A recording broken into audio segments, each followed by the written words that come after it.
Bom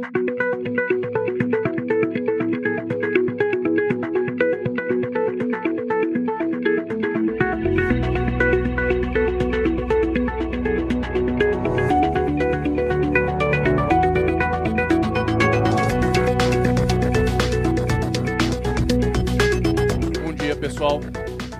Para a próxima palestra, eu queria chamar aqui no palco o Head de Professional Services da Sensidia, Fábio Rosato.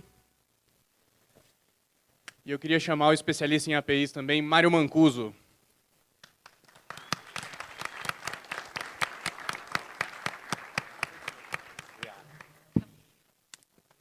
Bom dia, pessoal. E aí, como é que tá a vibe do evento? Estamos um pouco atrasado aí. Vamos ver se a gente minimiza o efeito aí do almoço aí, a fome já batendo um pouquinho, né? Bom, sem muitas delongas aqui, vamos falar sobre arquitetura digital centrada em APIs, do legado aos bots, né? A Sensidia trabalha diariamente dentro desse contexto, né, de integrações, APIs, serviço, e esse faz parte do nosso dia a dia, né? A gente é da equipe de consultoria, tem várias pessoas aqui conhecidas, consigo reconhecer vários rostos aqui, várias pessoas, então isso é bem bacana para a gente, a presença de vocês aqui, ok? Bom, eu vou dividir o palco com o Mário, nosso consultor sênior aqui, satisfação enorme, apesar de ele ter o sobrenome de Mancuso, né, que lembra um pouco de argentino e tal, mas ele é gente boa. Tem dois termos aí que a gente está constantemente ouvindo no dia a dia, tem vários outros, né, mas dois parece que eles estão mais latentes no momento, né, que é a questão de agilidade e digital, né. Preciso ser ágil, eu preciso ir para o digital, eu corro o risco de não sobreviver nos próximos 5 anos, vou ser desintermediado. Enfim, são palavras que estão tirando todo mundo da zona de conforto, né? Mas, no entanto, essas palavras elas também podem virar um pandemônio, né? Quando a gente fala de agilidade, vamos fazer as coisas rápido, muitas vezes de qualquer jeito, sem um método, sem uma estrutura adequada para fazer isso, né? E muitas vezes confunde agilidade com querer fazer rápido e chegar na frente de qualquer jeito, né? E às vezes, muitas vezes, você chega lá na frente aos pedaços, né? Tem uma analogia que fala que se você está no último andar de um prédio e ele está pegando fogo, qual que é o jeito mais rápido de você fugir do fogo e chegar no lugar seguro? Talvez seja pulando pela janela, mas você vai chegar lá seguro, vai chegar lá morto, né? Então, na verdade, você tem que bolar uma estratégia para que não necessariamente você seja rápido, né? Chegue primeiro, mas chegue lá consciente, né, inteiro, e principalmente, né, acho que aprendendo rápido, né? Essa é a questão. Não é quem chega primeiro, quem está na frente, é quem está aprendendo mais rápido, né? Esse é o mote do que a gente tem para discutir aqui hoje com vocês, né? E aí, até por observação mesmo do que a gente tem no nosso dia a dia, no trabalho de consultoria lá da Sensidia, a gente se depara, né, com várias práticas inadequadas de arquitetura que acabam impactando na agilidade e, consequentemente, a sua jornada para ir para o digital, né? São várias questões aqui que até muitas delas são clichê, né? Olha, tem uma grande aplicação monolítica, eu tenho aplicações com forte acoplamento, eu acabo gerando estoque porque eu não tenho um ciclo de deploy curtos, né? Tudo é difícil, complexo, caro para integrar. A gente não está preparado para ter uma estratégia de multi-channel. As integrações elas são baseadas em replicações de dados, tecnologias obsoletas que são muitas vezes zumbis ali que ficam rodando a gente não consegue se desfazer delas, né? E a gente acaba não utilizando uma estratégia de baby steps. Cara, vamos andar devagarzinho, aos poucos, e gerando valor de forma contínua, até minimizando o efeito de geração de estoques ali que a gente tem. Se muitas dessas questões estiverem resolvidas, né, consequentemente você vai ser mais ágil, você vai estar caminhando para um cenário de dígito, né? E a gente tem seis tecnologias e abordagens de arquitetura, das quais elas são super importantes dentro de um cenário de agilidade e de digital, né, do qual elas são prioridades de muitas pessoas de tecnologia hoje, né, onde o ponto em comum em todas elas são as APIs. Tá? A gente trouxe para vocês aqui esses 6 pontos que são fundamentais hoje para quem está olhando desde o legado lá das questões mais básicas, né, até questões mais avançadas, mais de vanguarda, como bots e etc. Tá, okay? Eu vou passar aqui a bola para o Mário aqui. Bom dia, galera. É um prazer estar aqui hoje, principalmente dividindo o palco com o meu chefe, né? Então tem que fazer um jabá aqui dele. Espero que vocês gostem. Só 2 observações. Eu gostaria de falar aqui com a produção que está faltando a minha cerveja. E esse telão aqui, eu estou parecendo o Cristiano Ronaldo, né? De vez em quando eu vou dar uma parada e ficar olhando para o telão, assim, por mais que eu esteja de costa. Brincadeira, galera. Vamos compartilhar um pouquinho da experiência que a gente passa no dia a dia de consultoria, né? E uma das maiores dificuldades, e desafios que a gente tem é relacionado à Enterprise Integration, né? Então, a gente tem aqui, nesse próximo slide, um cenário muito típico, onde a gente tem a nossa arquitetura legada, e quando eu digo legado, não quer dizer que é ruim. Eu costumo dizer que a melhor arquitetura é a sua, porque é ela que sustenta o seu negócio, é ela que é a base de tudo. No entanto, a gente pode turbiná-las de alguma maneira. Então, a gente tem um grande desafio hoje, a gente vem passando, né, que é o quê? A gente tem um mundo digital. E, muitas das vezes, a nossa arquitetura não está preparada para esse mundo digital. Por que não está preparada?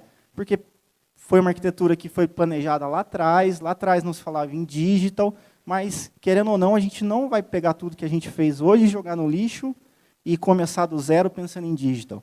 A gente tem que pensar em estratégias para pegar o nosso legado e, de certa forma, expor ele para esse mundo digital.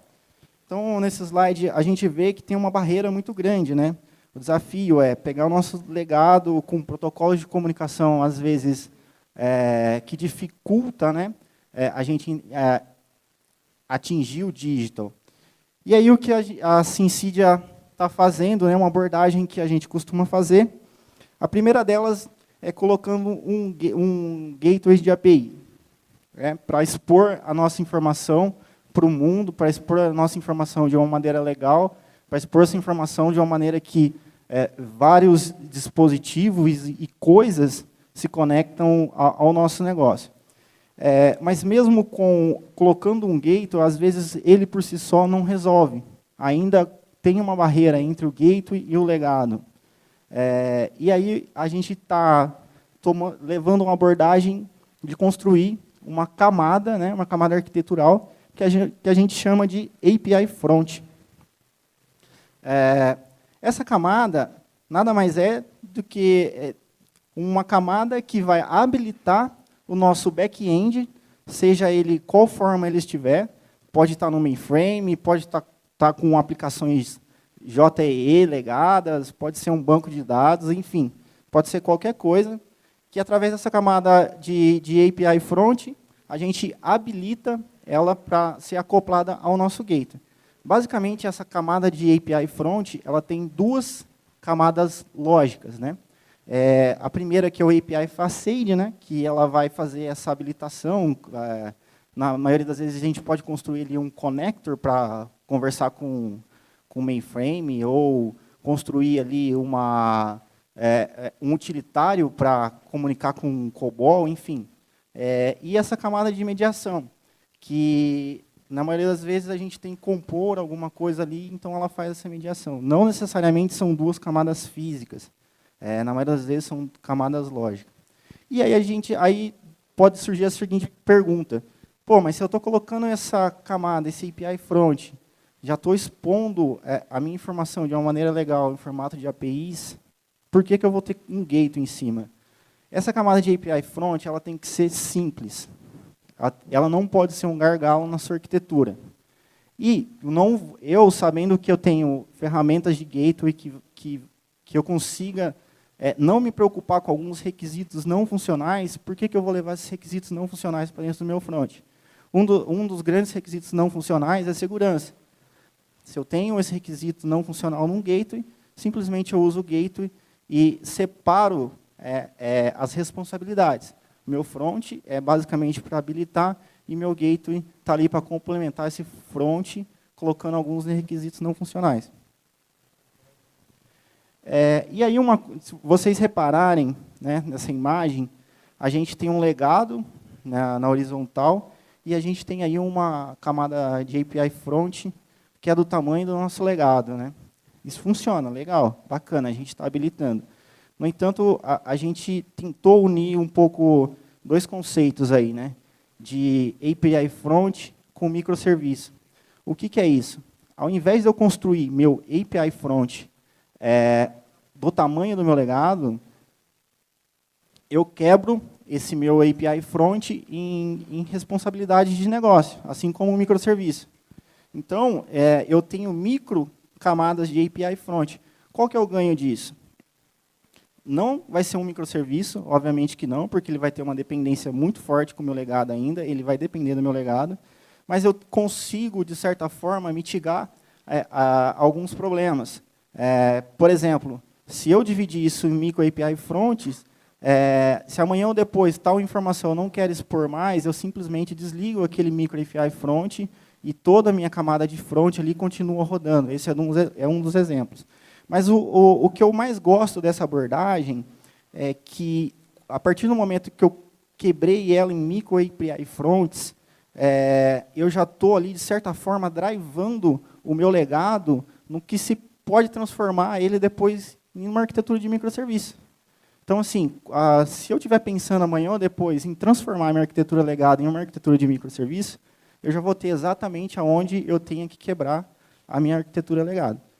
Microserviço é o nosso próximo assunto. Vai ter uma palestra muito legal de microserviço, se não me engano, às 14, logo depois do almoço, com o Samuel e o Brás, da SimCity, eles vão aprofundar um pouco mais no assunto microserviço. Mas aqui a grande questão é como a API pode ajudar nessa arquitetura de microserviço, né? Então, microserviço a gente sabe que eu preciso ter, eu faço uma quebra do meu legado em capacidade de negócio, ele é muito bem resolvido, ele precisa ser flexível e ele precisa me dar agilidade. E uma das abordagens que tem é meu microserviço expor APIs, né? Então, aí na imagem a gente tem vários microserviços, todos expondo APIs, consultando suas respectivas bases de dados, e ali eu tenho uma camada de gateway, que, assim como na camada do front, está adicionando ali alguns requisitos não funcionais para o meu microserviço. Então, eu tenho toda a exposição da minha informação através de APIs e controlada através de um gateway. Vai lá, Fábio. Bom, outra solução que, se bem elaborada, ela demanda bastante criação de APIs, quando você está trabalhando dentro de uma estratégia muito voltada para mobile, né? Aqui a gente tem um desenho de arquitetura bem comum, onde a gente tem na parte de cima lá a experiência do usuário, né, com as apps, né? Muitas delas, às vezes, criadas para mais de uma plataforma, para mais de um tipo de dispositivo, né? E aí é interessante você, nesse momento, aproveitar essa oportunidade e já criar uma camada de APIs que sirva não só para fornecer os dados para o seu mobile, para a sua aplicação ali, mas que ela já sirva para outras situações em que aquela API pode ser usada, né? A gente vai falar daqui a pouco sobre Open Platform. Então, como o mobile é algo comum hoje em dia, né? Muitas empresas, muitos lugares estão pensando em criar algo relacionado a mobile. Mobile é um grande entry point para você criar uma estratégia de APIs mais organizada, né? É o momento, talvez, de você parar e falar assim, não vou fazer isso aqui, essa API de qualquer jeito, né? Vou pensar num design do qual ela atenda o mobile, mas atenda outros cenários, atenda uma aplicação web, um cenário de Open APIs, enfim, é o momento de você pensar de forma mais ponderada, né? E aí, existem duas formas de endpoints que a gente tem trabalhado para criar as APIs, que é em cima de protocolo HTTP mesmo, o REST, o RESTful, né? Isso é padrão, né? Sempre existe o HTTP REST ali envolvido nessa arquitetura. E em alguns casos, a gente tem plugado uma camada adicional, um endpoint adicional, até mesmo em cima dos próprios REST que a gente acaba construindo, né, de endpoints GraphQL. Tá? GraphQL é um outro estilo, né, um outro tipo de protocolo que ele pode ser rodado em cima do HTTP, né, foi criado pelo Facebook justamente para facilitar as interações da aplicação mobile do Facebook com o back-end. O Facebook acabou tornando isso público, open source, né? A gente já tem alguns casos de uso aqui na Sensidia, né? Ele trabalha num cenário muito parecido com uma query, né? Então você dá bastante flexibilidade para o lado do developer. Consequentemente, o developer da app ele consegue ter bastante agilidade na criação. Ele acaba fazendo mais rápido, né, o que ele precisa e acaba otimizando também bastante o cenário de retorno dos endpoints, né? Não que você não possa fazer isso com REST. Se você fizer um desenho bem bacana, com várias opções de parâmetros de forma bem flexível, você pode atingir o mesmo resultado, né? Mas GraphQL é uma opção e vai ter uma Lightning Talk, se não me engano é 1h30, onde a gente vai detalhar um pouco melhor o que é GraphQL. Então, eu recomendo vocês, quem tiver interesse, essa vai ser a oportunidade, aí vai ser com o Daniel Varanda, um outro consultor da Sensidia. Tá? E aí, esses endpoints, obviamente, eles dependem do back-end, ali, né, de todo o seu parque de aplicações. Essas aplicações elas podem ser tanto on-premise, como a gente já tem muitos cenários de uma grande parte das aplicações estarem rodando em nuvem, né? Então, tem lá alguns casos de mainframe, algum caso de SAP rodando on-premise, mas você tem casos de Salesforce, aplicações construídas em cima de Google, de Azure, e essa camada de APIs ela pode orquestrar todos esses recursos, né, para prover a informação para o seu mobile, né? E essa camada de API Gateway traz vários recursos, né, vários mecanismos não funcionais que, de fato, vão te ajudar muito na estratégia de mobile. O principal deles é a capacidade de você fazer mockup, né? Você pode utilizar essa camada para mock-up. Às vezes, o time de APIs é um time diferente da equipe de mobile. Então, eles podem andar em velocidades diferentes e o mockup vai te viabilizar para que nenhum time fique parado e lá na frente as coisas se convirjam, né? E um outro cenário é você poder usar isso como uma camada de cache, né? Cachear na camada de API Gateway, além de colocar segurança, troubleshooting, que é um outro ponto importante também. Muitas vezes a app ela pode ter problemas de experiência de uso para o usuário, né? Ele se depara com alguns fluxos em que as coisas não acontecem como deveria ser. Isso traz insatisfação, é comum, né? Essa camada, se você estiver logando todas as invocações ali do seu back-end, você pode convergir com uma instrumentação da app e ver quais APIs ele chamou, qual foi o tipo de retorno que o usuário teve. Muitas vezes é um retorno do back-end errado, né? Essa camada vai te ajudar a fazer um troubleshooting se você tiver capacidade de análise de logs ali de forma bastante eficiente, né? Então, você consegue ver, o interessante é você poder ver tanto a app que o usuário estava usando, quanto quem era o usuário dessa app, né? Então, para fazer essa convergência. Tá? E aí, como eu falei, né, mobile é uma grande alavanca para você criar uma estratégia de APIs, aproveitar esse momento e convergir já para um cenário bem organizado, né? A Smart Bear, ela em 2016, meados de 2016, fez um estudo com 2.300 profissionais do mercado global, olhando para mais uns 50 segmentos, mais ou menos, da indústria, né? Fazendo várias perguntas sobre APIs. Né? E para 54% dessas pessoas, elas veem como mobile o principal alavanca de crescimento da base de APIs que eles já tinham ou que pensavam em construir, né? E desse montante, 63% já tinha alguma API suportando alguma estratégia de mobile. Okay? Um outro tecnologia e tendência arquitetural aí que a gente já está se deparando no nosso dia a dia, né?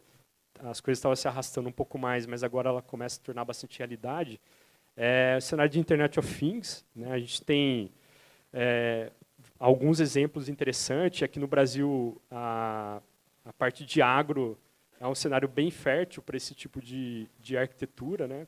Então, por exemplo, a gente tem um caso aqui de como é que chama, Cuso? Eu ia falar galinheiro, mas é granja. É né? uma granja. É uma granja, né? É agricultura inteligente, né, Flávio? A gente tem uma granja aqui onde a gente quer controlar o suprimento da ração, o suprimento da água, manter a temperatura estável, né?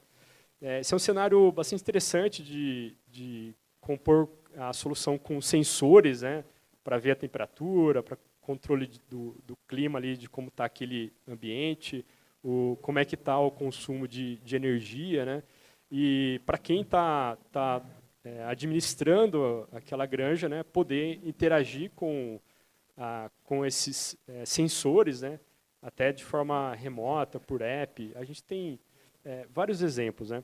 E aí, o que é bastante interessante, né, que a inteligência da Internet of Things, ela está muito mais nos dados que você está coletando com aqueles sensores, né, e o que você vai fazer com ele, né? Então, eu diria que 60% do valor, quiçá 80%, está no dado, né? O que você vai fazer com ele, tá? E aí, se a gente pensar numa arquitetura, né, a gente vê do lado aqui esquerdo os sensores, né, os atuadores, os devices. Cada um desses sensores possui um field connector, né? Qual que é o protocolo que você consegue conversar com ele, trocar informações, fazer a leitura de fato da informação que aquele sensor está te provendo, né? Então, a gente tem exemplos de Bluetooth, NFC, Zigbee, e etc. E aí, para você otimizar essa troca de dados, existe uma camada ali de Smart Gateway. O que é esse Smart Gateway? Ele faz? Primeiro, ele se conecta com esses Field Connectors, então ele entende o que está vindo desses conectores, né? E aí ele pode aplicar data flows, otimizar um pouco o dado para aí sim enviar para a camada mais à direita aqui, utilizando outros protocolos, ou os mais comuns, HTTP, ou os protocolos mais leves como o MQTT, enviando esse dado para alguma aplicação, seja ela em nuvem ou não. Tá?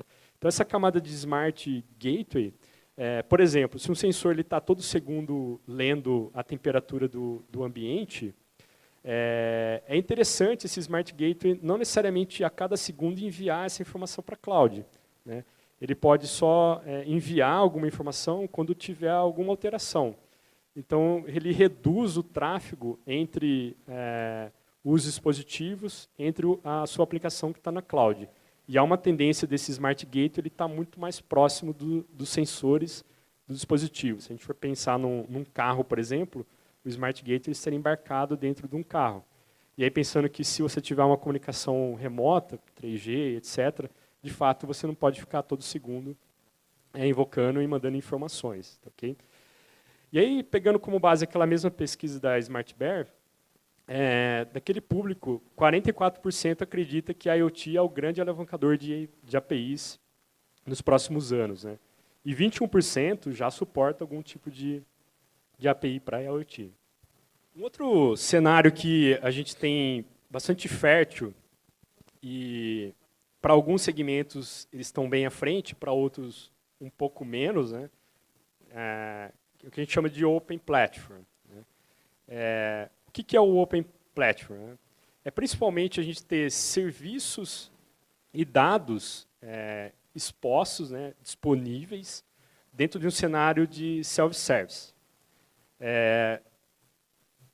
E aí a ideia é esses serviços, esses dados, formarem um ecossistema de parceiros integrados em cima daquela informação. Né? Hoje a gente está a gente vai falar daqui a pouco de bots, né? Está num cenário onde a tendência é que a gente use cada vez menos apps, ou seja, eu vou interagir por voz, por texto, por algum canal, vou interagir com o meu banco, e não necessariamente eu vou querer estar diretamente conectado no meu banco. Né? Eu vou estar falando com a minha TV, vou estar falando com algum outro, com a minha Echo lá da Amazon, vou estar falando com o Google Home, né? Meu banco vai estar ali por trás. Né? Então, esse cenário de Open Platform, ele é super interessante e importante observar, principalmente dentro desse cenário onde os canais de interação, de experiência do usuário, não necessariamente é um cenário direto. Né?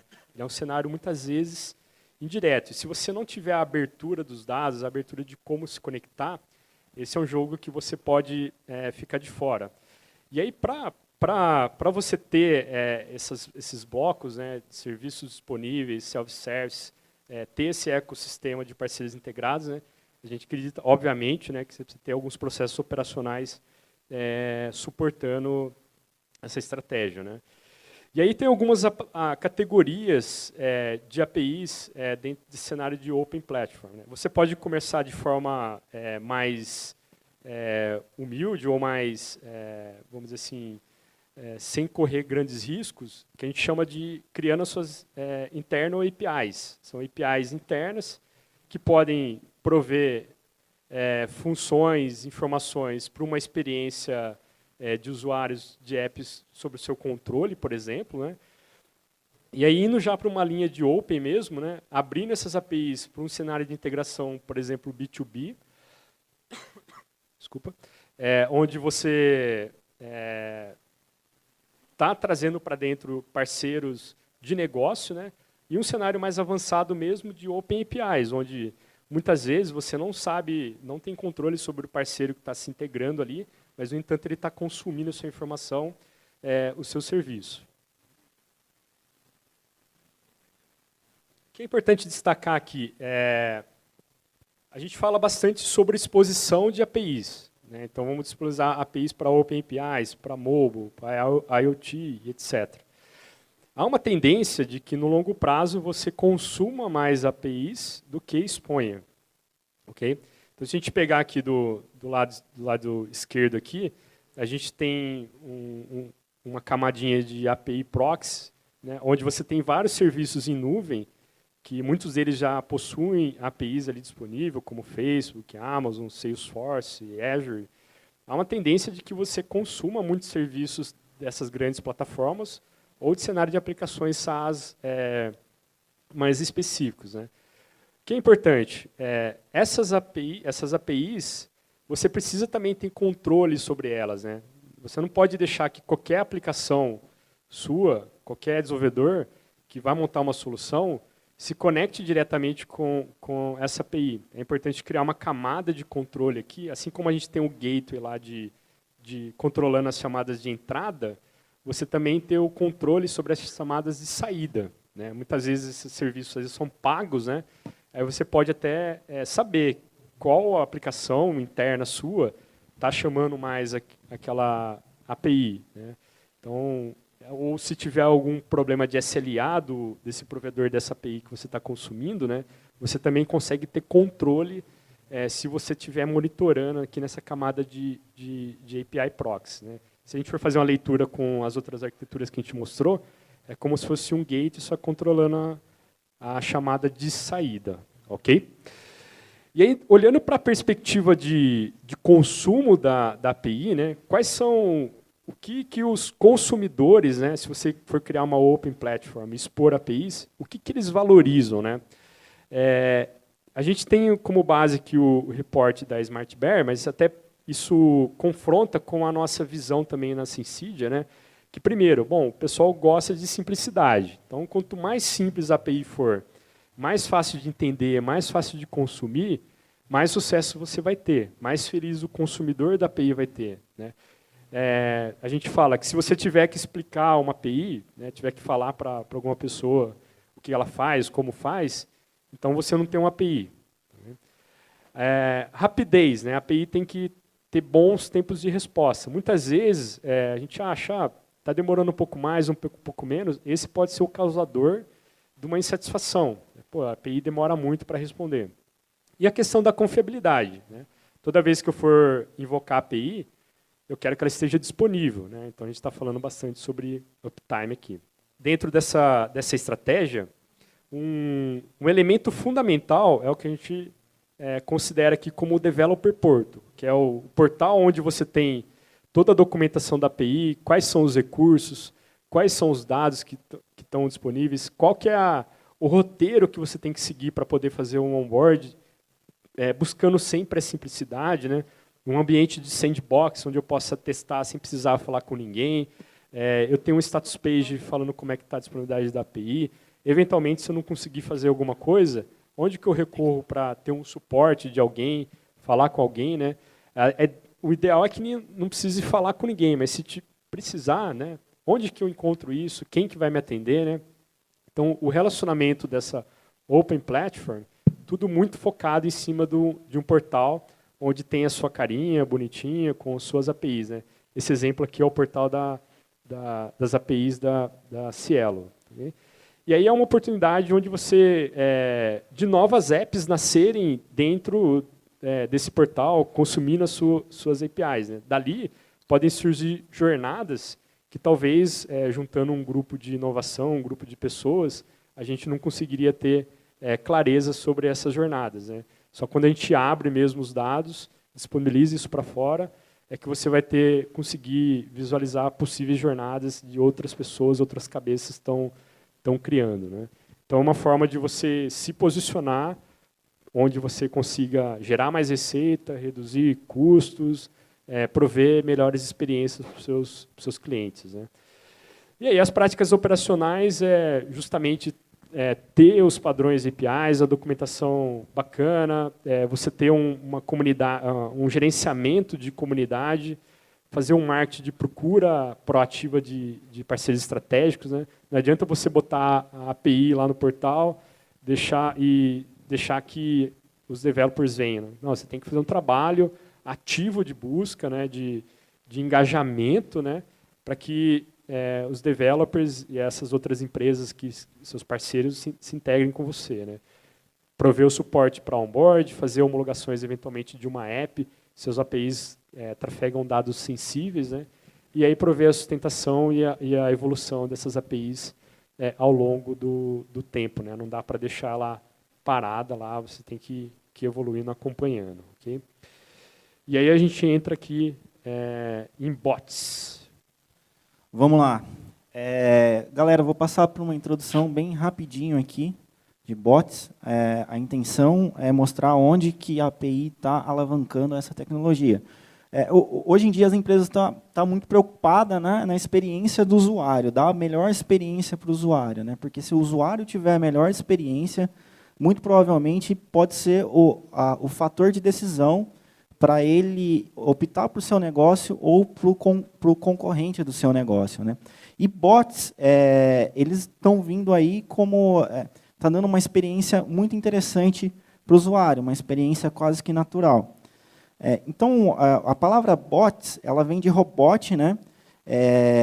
Mais um formato digital que dá o bot. Né? Então, o que seria um bot? O bot seria um robô, não no formato físico, mas no formato digital, ou seja, é um programa, um 0 e 1, onde ele, assim como um robô na vida real, físico, simula ações humanas, um bot simula ações humanas, mas no mundo digital.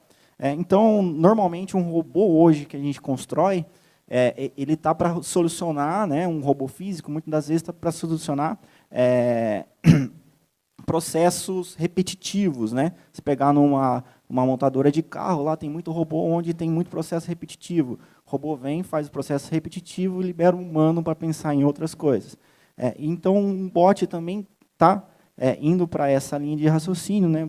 Tem muitos bots para resolver esse tipo de coisa. O engraçado é que a gente sempre usou bots e a gente não parou para pensar, né? Pô, estou usando um bot. Nós usamos mais ou menos, né? Exatamente. O clip art, você usava o clip art? Não, mas você via ele te enchendo o saco lá toda hora. Desculpa o palavrão aí, galera, escapou.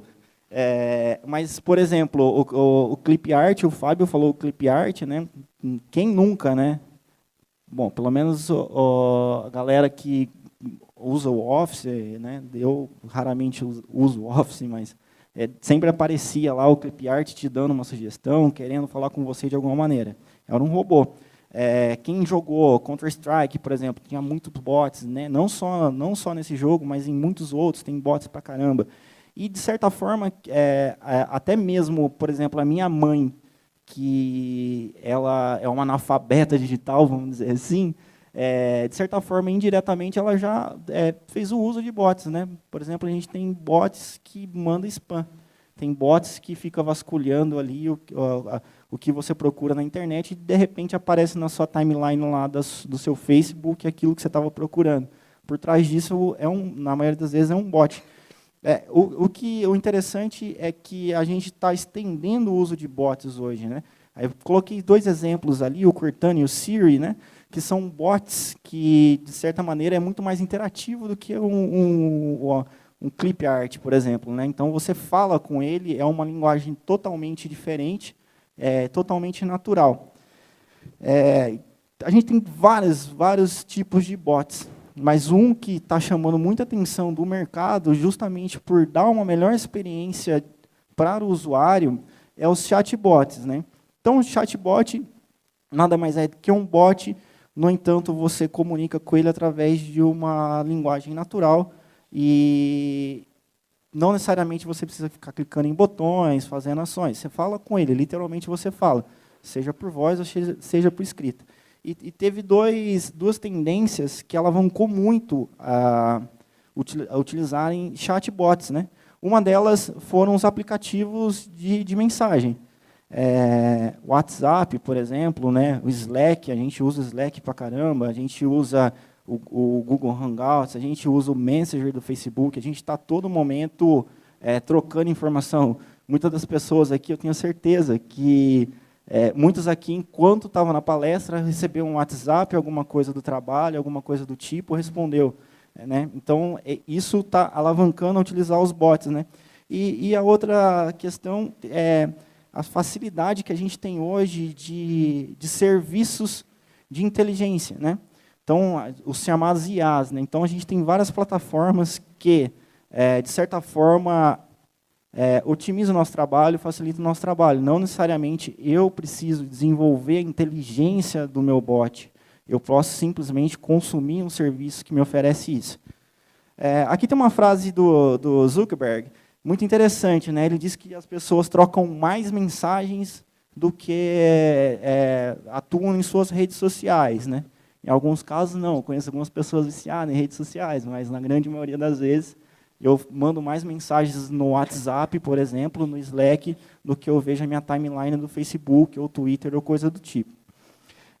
Então, como eu falei, os chatbots, ele conversa com uma linguagem natural, né? Você conversa com ele e você não precisa instalar um aplicativo. O aplicativo está ali, é simplesmente você conversar. E aí, então, vai na linha de raciocínio do aplicativo. A gente não precisa ficar instalando mais apps. Né? Se eu tenho uma app de conversação, né, tipo o Messenger do meu Facebook, eu consigo fazer várias ações dentro do meu Facebook, ali conversando com o bot, ao invés de ter que instalar um aplicativo. O interessante é que essa comunicação pode ser de forma síncrona. Eu posso começar falando com o bot aqui nesse computador e terminar falando no meu celular. Então, no futuro próximo, posso começar na minha TV, vou pegar uma água na geladeira e acabar ali no console da geladeira. E a maioria das ferramentas de mensagerias que a gente tem hoje, de mensagem, né, não de mensageria, ela possibilita a criação de grupos e esse grupo se interagir com bots. Um outro aspecto muito interessante é que as mensagens trafegadas nesses chatbots são mensagens leves. Num país, por exemplo, que a gente tem dificuldade, né, de cobertura de dados, né, isso é muito importante. O Brasil é um deles. Então, um território muito extenso e, às vezes, a cobertura, você fica ali sem o 3G, sem o 4G, e aí, para você trocar essa informação, a mensagem é muito leve. E aqui no Brasil tem um outro aspecto interessante, que a maioria das provedoras de telefonia, né, elas não cobram por esses serviços de mensagem. Tem provedor que não cobra pelo uso do Facebook, não cobra pelo uso do WhatsApp. Isso é muito interessante. Entrando um pouquinho no raio-x, né, de um chatbot, aqui a gente tem os componentes dele. A gente tem o principal, que é o usuário, né? A gente tem ali uma camadinha de interação, pode ser um device, pode ser um mobile, pode ser um VR ou um AR, ou pode ser uma página web, ou qualquer outra coisa. E ali no meio a gente tem uma interação humano-máquina, né, que é o humano entendendo máquina e máquina entendendo humano. Essa comunicação pode ser de várias formas, né? As mais comuns hoje é texto e voz, mas pode ser vídeo, pode ser através de uma realidade aumentada, uma realidade virtual, ou pode ser através de que há muitos estudos, né, da cabeça à máquina, tipo a máquina entender o que eu estou pensando. Algo que está em estudo, mas é algo factível hoje já. E olhando especificamente ali para o nosso bot, ele espera uma linguagem natural e ele devolve uma linguagem natural. Ele vai ter uma parte ali onde vai conter a inteligência dele, onde ele vai aprender e resolver a inteligência, entender essa linguagem natural, interpretar essa linguagem natural, e embaixo a gente tem uma camadinha de negócio. Essa linguagem natural, como eu disse, a gente pode construir ela, né, aquela camadinha de inteligência ali, a gente pode construir ela usando um framework, usando uma lib, aí tem alguns exemplos, ou a gente pode consumir de um IaaS, né? Então, a gente tem a Azure, a gente tem o It AI, a gente tem o Watson e assim vai. A gente tem uma série de plataformas que nos disponibilizam inteligência.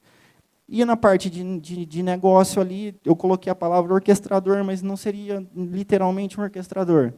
Uma vez que a minha camada de inteligência ali interpretou a intenção do usuário, ela passa para essa camada que pode ser construída em qualquer linguagem, literalmente vira um programa, né? E aí você toma decisões com base na interpretação da camada de cima. Aqui tem um exemplo de solução de chatbot, né? A gente tem ali os usuários, alguns aplicativos nativos de app aí, né?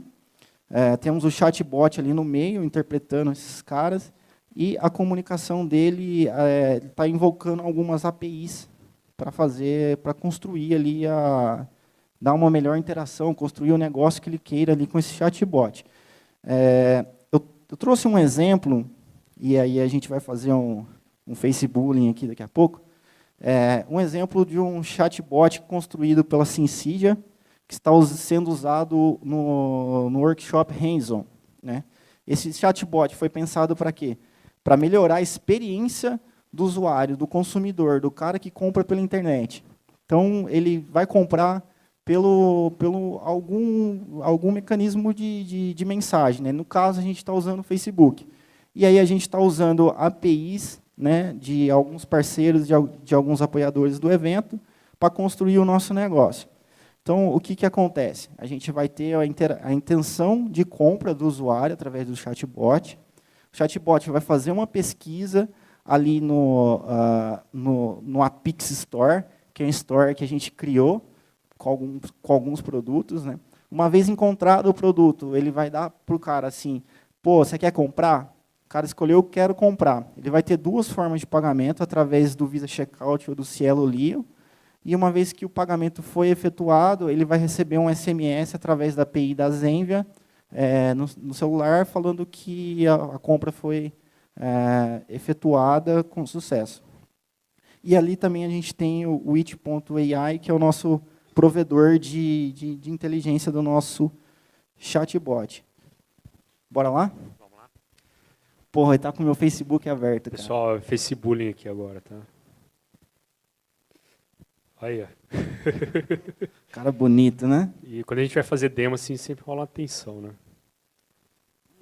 O interessante desse exemplo, a gente quis trazer essa demonstração porque ela fecha, né, tudo aquilo que a gente, a maioria das coisas que a gente falou. Então, a gente tem ali microserviços rodando por trás, a gente tem ali APIs de parceiros sendo consumida, a gente tem aqui alguma coisa com IoT. Não sei se a gente vai conseguir demonstrar com a Cielo Leo, mas eu vou explicar como que seria a jornada de pagamento com Cielo Leo. Então, foi um exemplo que a gente tentou agrupar todas essas coisas que a gente falou para vocês. Então, ali tem o chatbot, né? Dá um bom dia ou boa tarde para ele aí, Fábio. Olá, ele está no meu usuário, né? Ele está me dando um bem-vindo ali. Aí o Fábio está dizendo ali uma intenção. Vai dar um 404 aí, Fábio. Ele não estava preparado para responder isso, foi surpreendido. Então, o Fábio quer digitar ali a intenção de compra, né, de alguma coisa. Repare que a solução de chatbot em si é através de um chat, mas a gente poderia ter algum outro device ali, eu falando com ele, pô, eu quero comprar, o que você colocou ali? Um iPhone. E ele poderia me trazer ali a busca que ele achou de iPhone. Fábio clicou ali em comprar, ele se interessou em comprar um iPhone. Ali é o meu número de telefone registrado, ele quer saber se eu quero cadastrar outro, não. O número de telefone é para depois ele enviar o SMS da Zenvia, né? Isso. Você pode alterar aqui se você digitar um outro número ou deixar esse que está. Vamos deixar o jeito que está. Sim. E ali ele mostra, sobe um pouquinho, Fábio, ele me mostra um pedido, né? Gera um pedido. Forma de pagamento. Desculpa. Então, aí a gente pode pagar com o Visa Checkout ou com o Cielo Leo. O Visa Checkout, ele vai mandar para a página do Visa Checkout e a gente vai fazer um pagamento totalmente online. O Cielo Leo, o que acontece? Vamos supor que eu queira retirar o produto na loja e eu queira também efetuar o pagamento na loja. Então, uma vez que eu sou desconfiado pra caramba, eu vou lá na loja, eu efetuo o pagamento, já está registrado ali na minha Cielo Leo, eu passo o cartão na Cielo e retiro o produto lá. Ali o Fábio escolheu o pagamento com o Visa Checkout. Ele vai clicar ali, vai pedir um login.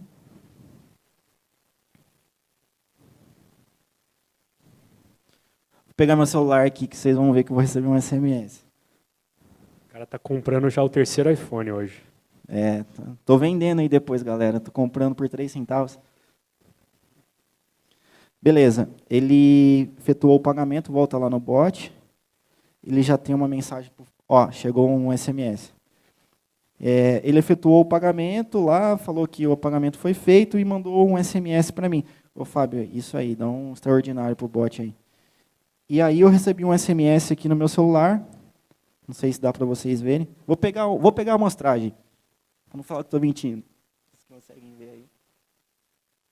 Beleza, ele mandou uma mensagem aqui, a Pix 2007, Mário Mancuso, seu pagamento foi efetuado com sucesso.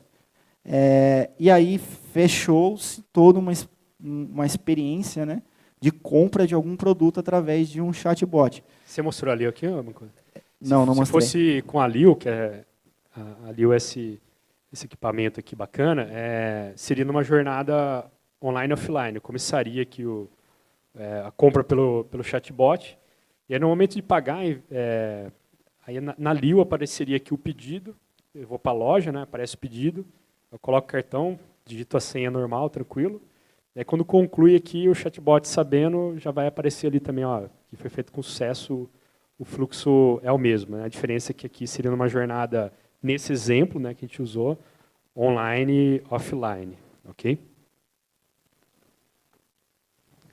Não. Vamos embora, vamos terminar aqui. Vamos terminar. Então, era essa a demonstração que a gente tinha de chatbot. Reparem que se a gente não tivesse esse conjunto de APIs por trás do nosso chatbot, muito provavelmente a gente não conseguiria dar essa experiência. Muito provavelmente a gente teria que construir tudo aquilo ali. Então, APIs hoje é um fator que facilitou muito a gente utilizar esse tipo de tecnologia. Aí tem uma citação do Gartner do ano passado, que é das tendências tecnológicas para até 2020, né? E uma das tendências que o Gartner coloca até 2020, 2020 está aí, 2020 é menos de 3 anos, né? A gente está em 2017, é menos de 3 anos, 2 anos e alguns quebrados aí, 2 anos e meio, vai? Que a gente não vai ter mais interação com aplicativos. Os aplicativos vão estar, de certa forma, ubíquos. Não significa que eles vão deixar de existir, mas a forma de como a gente vai se interagir com esse aplicativo vai ser diferente. São chamados os assistentes virtuais, né? Então, a gente vai ter assistente, a gente não vai entrar mais no aplicativo do banco para saber o saldo. Eu vou perguntar pro Siri qual é o meu saldo. Então, ele vai me responder. Não necessariamente o Siri pode estar só no celular, como a gente já falou, pode estar na TV, pode estar em qualquer lugar, em qualquer outro dispositivo. Essa é uma tendência do Gartner e é algo que a gente quer passar para vocês para ficar de reflexão. O que a gente pode começar, né? A gente como pessoas de tecnologias,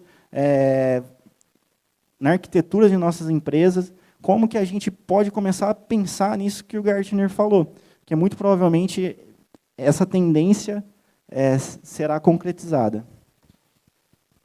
Bom, para resumir então, pessoal, a gente falou de 6 tecnologias, abordagens de arquitetura, onde APIs elas estão no core aqui, elas estão no centro, né?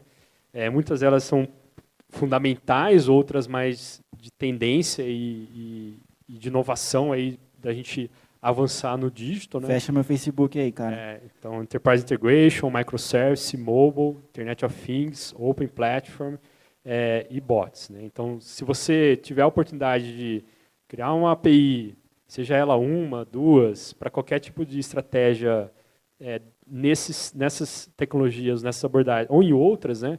Aproveite esse momento para já pensar lá na frente, né? Porque realmente a APIs é o que te vai dar a agilidade e vai te levar ali para o digital.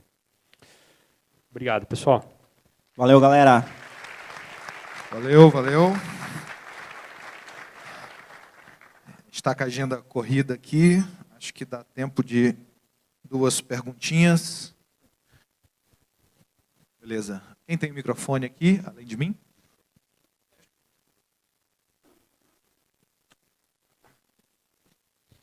Boa tarde. Tarde. Gostaria, tem 2 perguntas. Uma, se vocês utilizam os serviços do AWS para hospedar a solução de vocês, ou as APIs que vocês criam, ou normalmente fica no data center do cliente. E a outra é os tipos de autenticação que vocês usam. Por exemplo, a gente quando faz API, normalmente usamos JWT para páginas web e apps. E eu queria saber de vocês, tanto nesse caso quando vai direto do cliente, né, ou quando é entre sistemas. Bom, na maior parte das vezes a gente utiliza o serviço, as APIs em nuvem na Azure ou a Amazon, né? Esse é o 80% dos cenários, né? A gente tem cenários que são só on-premise também, só no data center próprio dos clientes, e a gente tem cenários híbridos. Uma parte fica on-premise, uma parte fica em cloud. Se você pensar, por exemplo, num cenário onde eu estou resolvendo problemas de Enterprise Integration, mais mobile, faz sentido você ter, se boa parte do seu parque de sistemas ele é on-premise, e se você está com uma camada de APIs internas ali bem vasta para comunicar entre sistemas, não faz sentido você ir para a nuvem e depois voltar, né? Então você resolve ali mesmo no on-premise, mas federando com APIs que estão na nuvem, provendo essa camada de dígito aí, de mobile, de open platform, IoT e etc. Né? Só a parte de segurança, não sei se o Mancuso quer responder, né? A maior parte dos cenários que a gente tem é utilizando o mecanismo de OAuth, né? A gente tem o uso de GWT também, tem questões de segurança que muitas vezes passam por uso de certificado, criptografia, questões onde a API ela requer uma robustez maior, vai depender muito da solução que a gente está montando, né? Por padrão, a maior parte é OAuth. Inclusive, esse tema de arquitetura vai ter uma palestra do Rafael Rocha e do Luiz Moraes, da Cielo, só falando sobre segurança aqui na trilha técnica. Aí recomendo fortemente estarem presentes aqui para... Eles vão falar no detalhe mesmo. Se eu não me engano, é às 16, né, Rocha? Isso aí, às 16. Respondi? Beleza, mais uma.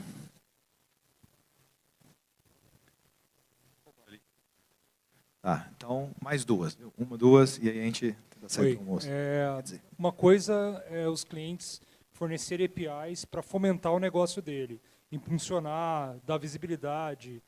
Eu queria saber a visão da Synsidia na parte de monetização. O cliente oferecer API e ganhar sobre o request, sobre a utilização da informação. Alguma coisa, por exemplo, a Cielo ela tem um banco de dados enorme para poder dar tendência de mercado para algum cliente que queira ver a informação de tendência de uma região, porque ela está trafegando aquela informação, ela tem essa informação. Então eu queria saber a visão da Synsidia dessa parte de monetização de APIs. Deixa eu ver se eu entendi. Monetização. É monetização em cima dos dados ou em cima do consumo da API? Do consumo. Ah, do consumo, ok. Bom, prazer você estar aqui, hein, Fabrício. Seguinte, a gente entende que a API, nesse caso, né, ela tem a questão técnica, obviamente, né, a monetização é muito mais uma questão de negócio, né, a API é só o canal. E aí o que muda é você encarar a API como um produto. Cara, eu vou criar um produto aqui, onde, obviamente, ela tem a questão técnica de conexão, de developers estarem integrando ali, consumindo, né? Mas o que você tem que fazer é, dado essa capacidade que a API está te dando da informação, ou por volume de request, ou pelo valor agregado do que você está consumindo, né? É você encarar ela como um produto. E aí os modelos de negócio eles são os mais variáveis, né? Dependendo do ramo que você está, você pode, inclusive, pagar o developer, né? Em vez de você cobrar quem está consumindo, você pode pagar ele, né? Pensar num compartilhamento de receita, né? Você pode cobrar por volume de calls, ou, eventualmente, pelo valor que aquela informação tem, né? Se você pensar num cenário de plataforma IoT, né? Você pode, inclusive, cobrar quem está usando aquela plataforma e as APIs daquela plataforma pelos recursos, os sensores que ele está acionando, né? Enfim, o que muda não é nem uma questão técnica, ela é muito mais de business mesmo, de negócio. Encara a sua API como um produto e desenha esse modelo, né? Em cima do que você pode ganhar e do que você pode também fornecer. O que a gente percebe também, complementando, é que a maioria dos casos hoje de dados abertos através de API no Brasil não são monetizados ainda. Começa para o parceiro, começa para as próprias experiências digitais, mas temos pouquíssimos exemplos no Brasil de empresas que usam a API para gerar monetização em cima da API. Não no caso da Natura, onde a receita de compra vem pela API porque entra pelo app. Então não é uma API para venda. Não tem muitos casos de API sendo um produto mesmo, né? Gente, última pergunta. Ainda bem que a gente deixou um tempo bom para o almoço, que a gente tem uma segunda palestra antes do almoço ainda. Então, uma última pergunta. Acho que tinha alguém por aqui.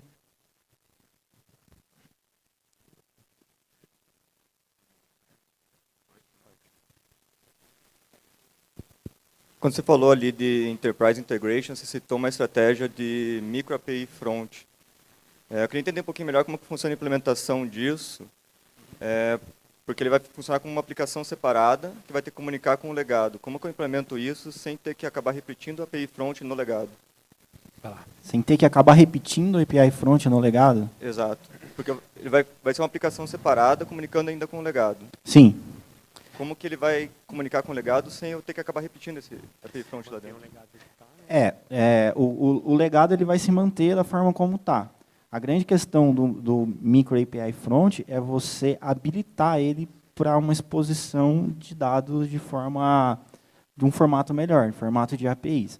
A construção em si do micro API front, a gente sempre tem que pensar, como eu falei lá atrás, a gente não pode criar um gargalo na nossa arquitetura. Então, normalmente, a gente tem que fazer escolhas bem feitas do que a gente vai usar, qual linguagem de programação a gente vai usar, quais são os frameworks que a gente vai usar. A Synsidia usa bastante o Apache Camel para fazer esse meio campo, a Synsidia usa bastante o Spring para fazer esse meio campo, e na maioria das vezes são aplicações, né, micro aplicações ali, extremamente simples, né. Então, para comunicar com o legado, aí vai depender qual que é o formato do seu legado, o que o seu legado está expondo, né. Se é uma API like RPC, a gente, na maioria das vezes, provavelmente nem precisa desse cara. A gente só coloca o gateway ali e faz alguma transformação dentro do gateway mesmo. Mas se é um COBOL, por exemplo, que você precisa trabalhar com string posicionais, então você constrói ali algum utilitário, ou usa algum outro framework que já comunica ali com o COBOL e facilita isso para você. A grande questão é, você está replicando de uma maneira mais amigável o seu legado. Você não está resolvendo todo o seu problema. Você só está dando um start. Quando a gente constrói a camada de front, uma das dificuldades que a gente tem, pensando em API RESTful, dependendo de como está o seu legado, a gente não consegue desvincular algumas coisas. Então, a sua modelagem ela pode ficar um tanto quanto, não diria prejudicada, mas ela pode ficar, não pode ficar 100% RESTful por conta de algumas coisas que você traz do seu legado. É uma das preocupações que a gente tem que ter também. Ok? Beleza, gente. Obrigado pelo tempo. Obrigado, pessoal. Valeu, galera.